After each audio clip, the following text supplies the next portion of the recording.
আসসালামু আলাইকুম। আপডেট বাংলা সংবাদে স্বাগতম। শুরুতে জানিয়ে দেব সংবাদ শিরোনাম। শাহজালালের আগুনের ফায়ার ফাইটার সহ বেশ কয়েকজন আহত। রক্ত দিতে হলে আমরা সবার আগে থাকি, ক্ষমতার প্রশ্ন খুঁজে পাওয়া যায় না, বললেন হাসনাত আব্দুল্লাহ। বিএনপি ক্ষমতায় গেলে কি হচ্ছেন প্রধানমন্ত্রী, স্পষ্ট করলেন মির্জা ফখরুল। সর্বশেষ জানিয়ে দেব যে কারণে সালাউদ্দিনকে ক্ষমা চাইতে বললেন নাহিদ ইসলাম। শুনছিলেন সংবাদ শিরোনাম, এবার বিস্তারিত। শাহজালাল বিমানবন্দরের কার্গো এলাকায় আগুন। হযরত শাহজালাল আন্তর্জাতিক বিমানবন্দরের কার্গো এলাকায় আগুনের ঘটনা ঘটেছে। আগুন নিয়ন্ত্রণে ঘটনাস্থলে ফায়ার সার্ভিসের 4টি ইউনিট কাজ করছে। শনিবার 18 অক্টোবর দুপুর 2:15টার দিকে আকস্মিকভাবে এই ঘটনার আগুনের সূত্রপাত ঘটে। ঘটনার পরপরই বিমানবন্দরের ফায়ার সেকশন, বাংলাদেশ বিমান বাহিনীর ফায়ার ইউনিট ও অন্যান্য সংশ্লিষ্ট সংস্থান দ্রুত ঘটনাস্থলে পৌঁছায়, সম্মিলিতভাবে আগুন নিয়ন্ত্রণের কার্যক্রম শুরু করে। এই অবস্থায় বিমানবন্দরের সব প্লাট অপারেশন বর্তমান স্বাভাবিক রয়েছে উল্লেখ করে বিমানবন্দর কর্তৃপক্ষ সবাইকে নিরাপদ এবং সচেতন থাকার অনুরোধ জানিয়েছে। এদিকে ফায়ার সার্ভিসের ইউনিট অফিসিয়াল লিমা খানম জানান, আগুনের খবর পেয়ে ফায়ার সার্ভিসের 4টি ইউনিট ঘটনাস্থলের উদ্দেশ্যে রওনা হয়েছেন, তবে তারা এখনো পৌঁছে যায়নি। প্রাথমিকভাবে আগুন কাণ্ডের কারণ ও ক্ষয়ক্ষতির পরিমাণ জানতে পারেনি ফায়ার সার্ভিসের এই কর্মকর্তা। রক্ত দিয়ে হলেও আমরা আগে থাকি, ক্ষমতার প্রশ্নে খুঁজে পাওয়া যায় না, বললেন হাসনাত আব্দুল্লাহ। রক্ত দিয়ে হলেও আমরা সবার আগে থাকি, কিন্তু ক্ষমতার প্রশ্নে এলে আমাদের আর খুঁজে পাওয়া যায় না। পুনরাবৃত্তির সামাজিক যোগাযোগ মাধ্যমে এভাবে স্ট্যাটাস দিয়ে মন্তব্য করেছেন জাতীয় নাগরিক পার্টির এনসিপির দক্ষিণাঞ্চলের মুখ্য সংগঠক হাসনাত আব্দুল্লাহ। শনিবার 18 অক্টোবর দুপুরে নিজের ভেরিফাইড ফেসবুক পেজের আইডিতে ছবি শেয়ার করে লেখেন এনসিপির এই নেতা, গত বছরের 5ই আগস্টের আওয়ামী লীগ সরকারের পতনের পর সরকার গঠনের দায়িত্ব নিয়ে দেশে ফিরলেন ডক্টর মোহাম্মদ ইউনূস। বিমানবন্দরের স্বাগত জানিয়ে বৈষম্য বিরোধী ছাত্র আন্দোলনের সমন্বয়কারীরা সেই দিনের একটি ছবি এবং শুক্রবার জাতীয় সংসদ দক্ষিণ প্লাজায় জুলাই সনদ স্বাক্ষর অনুষ্ঠানের প্রধান উপদেষ্টার একটি ছবির পাশাপাশি যুক্ত করে হাসনাত আব্দুল্লাহ বলেছেন, এই দেশের এখন পর্যন্ত চোখে দেখা যায় না এমন একমাত্র সংস্কার হলো এই ছবিতে যা দেখা যাচ্ছে। বিমানবন্দরের অবতরণের পরপরই ডক্টর মোহাম্মদ ইউনূসকে স্বাগতম জানান সেই সময়ের বৈষম্য বিরোধী ছাত্র আন্দোলনের নেতারা। ছবিতে নাহিদ ইসলাম, হাসনাত আব্দুল্লাহ সহ সার্জিস আলম, আসিফ মাহমুদ ও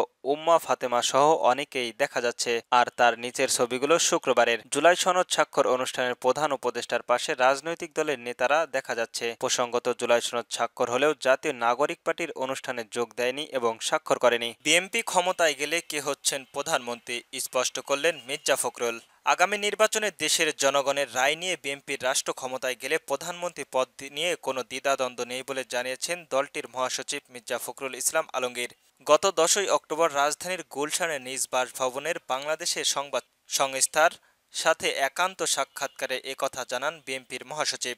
মির্জা ফখরুল বলেন, আমাদের দলীয় চেয়ারপারসন বেগম খালেদা জিয়া যদি সুস্থ থাকেন, এই কাজ করার উপযোগী থাকেন, তাহলে তো তিনিই হবেন। তার অনুপস্থিতিতে আমাদের চেয়ারম্যান তারেক রহমান হবেন। এ ব্যাপারে কোনো দ্বিমত বা দ্বিধাদ্বন্দ্ব নেই। নির্বাচন কমিশনের প্রতি বিএনপির আস্থা নিয়ে তিনি বলেন, যথেষ্ট আস্থা রয়েছে।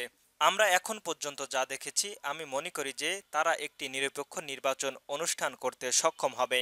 নির্বাচন নিয়ে বিএনপির প্রস্তুতি নিয়ে মির্জা ফখরুল বললেন, প্রগণ্ডা শুরু হয়েছে বিএনপির বিরুদ্ধে। বিএনপি প্রস্তুত নয়, বিএনপিতে ক্যান্ডিডেট নেই, এখনও ক্যাম্পাসেই শুরুই করতে পারেনি। এগুলো ঠিক না। বিএনপি সবসময় নির্বাচনের জন্য প্রস্তুত।